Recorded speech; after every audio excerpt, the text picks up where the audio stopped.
और जब ये लोग कनाडा से काम करके वापस पंजाब पहुंचते हैं तो पंजाब के एरिया में बात फैलने लगी कि कनाडा के अंदर बहुत सारी अपॉर्चुनिटी हैं, वहां कमाने के रास्ते बहुत ज्यादा हैं और यहाँ से पैसे भी ज्यादा मिल रहे हैं, फ्रीडम भी ज्यादा है। जिन घरों से सिख कनाडा गए थे, धीरे धीरे पैसे आने की वजह से वो घर जो थे वो आगे बढ़ने लगे थे। तो फिर यहाँ से भी लोग स्पेशली पंजाब से कोशिश करने लगे कनाडा में जाके काम करने की। इनिशियली सबका यही प्लान था कि वहां जाके पैसे कमाने और फिर इंडिया वापस आना है। बेसिकली इंडिया छोड़ने का ये लोग उस टाइम पे नहीं सोच रहे थे। इसके बाद ईयर 1908 आते आते 5200 लोग इंडिया से कनाडा पहुंच गए थे। इसमें 90% सिख थे। ये ईयर वाइज डेटा है, ऐसे पहुंचे थे। अब देखिए जो सिख यहाँ से जाके वहां पे पैसा कमा रहे थे, वहां पे जाके काम कर रहे थे कम पैसे में, तो इसकी वजह से लोकल लोगों को कम प्रेफरेंस मिल रही थी और ये चीज उनको पसंद नहीं आ रही थी। तो इस पूरी चीज को वहां की जो मीडिया थी उसने नाम दिया हिंदू इन्वेजन। वहां के जो लोकल लोग थे, वो जितने भी ब्राउन कलर के लोग थे उनको हिंदू ही बोलते थे, चाहे वो सिख हो या फिर किसी और कम्युनिटी के हो। अगर ब्राउन है तो उनको हिंदू ही बोलते थे। और जो लोकल लोग थे, जब इनकी वोटिंग की बात चल रही थी तो उसको भी बंद करा दिया था। ये उस टाइम का आर्टिकल है। लेकिन एक चीज थी कि वहां जाने के बाद भी जितने भी सिख थे उन्होंने अपने कल्चर को नहीं छोड़ा। जैसे वो पंजाबी में बात करते थे,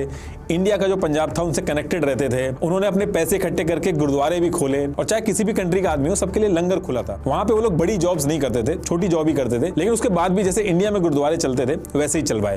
पहला गुरुद्वारा 1905 में खुला, उसके बाद दूसरा जो गुरुद्वारा खुला था वो 1908 में खुला था। और ये जो गुरुद्वारे खुले थे इसकी वजह से पूरी सिख कम्युनिटी कनेक्टेड थी। सब लोग यहाँ पे प्रेयर के टाइम पे मिलते थे और कोई इंडिया से भी आता था तो उसके लिए आराम रहता था, उसको तुरंत जॉब ढूंढने का प्रेशर नहीं रहता था, वो आराम से उसको थोड़ा टाइम मिल जाता था जॉब ढूंढने के लिए। और कनाडा के अंदर जो ऑलरेडी सिख कम्युनिटी रहती थी वो लोग चाहते भी थे कि इंडिया से ज्यादा लोग आए। अब सिख कम्युनिटी जो वहां पे आके डबल मेहनत करके पैसा कमा रही थी, इससे जो कनाडा के लोकल लोग थे उनके साथ उनका कॉम्पिटिशन होने लगा। और यही रीजन था कि जो वहां के लोकल लोग थे जो पहले से काम कर रहे थे वो सिख कम्युनिटी से खुश नहीं थे। उन्होंने इन्हीं सब वजह से डिस्क्रिमिनेशन स्टार्ट किया उनके साथ। और क्योंकि उनके पास वोटिंग राइट्स नहीं थे तो पॉलिटिशियंस भी लोकल लोगों को सपोर्ट ज्यादा करते थे। और ये चीज इतनी बढ़ गई थी कि ईयर 1907 में वैनकूवर के अंदर दंगे हुए, बहुत ज्यादा तोड़फोड़ हुई, कई लोगों की जान भी गई, चोट लगी। ये उस टाइम की इमेज है। और ये जो दंगे हुए थे इसके बाद लोकल लोग बहुत ज्यादा गुस्से में थे। उन्होंने अपने नेताओं के ऊपर बहुत ज्यादा प्रेशर बनाया कि ये इतनी तेजी से हमारे देश में आके हमारी जॉब खा रहे हैं, इनके लिए स्ट्रिक्ट पॉलिसी बनाई जाए वरना वोट मिलेंगे नहीं आपको। 2 साल कॉन्टिन्यूअस प्रेशर बनाने के बाद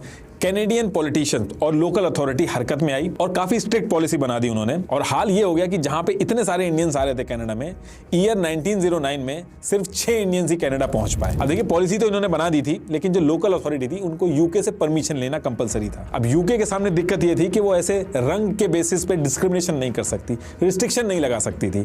कनाडा और इंडिया दोनों ब्रिटिश की कॉलोनी थी तो वो भेदभाव नहीं कर सकती थी। तो फिर इसका सोल्यूशन निकालने के लिए एक ट्रिक यूज की गई जिससे भेदभाव भी नहीं हुआ और सिख आने से भी रुक गए। इन्होंने कुछ लॉ पास किए। पहला, जो भी इमिग्रेंट कनाडा आएगा उसके पास $200 होने चाहिए। ये उस टाइम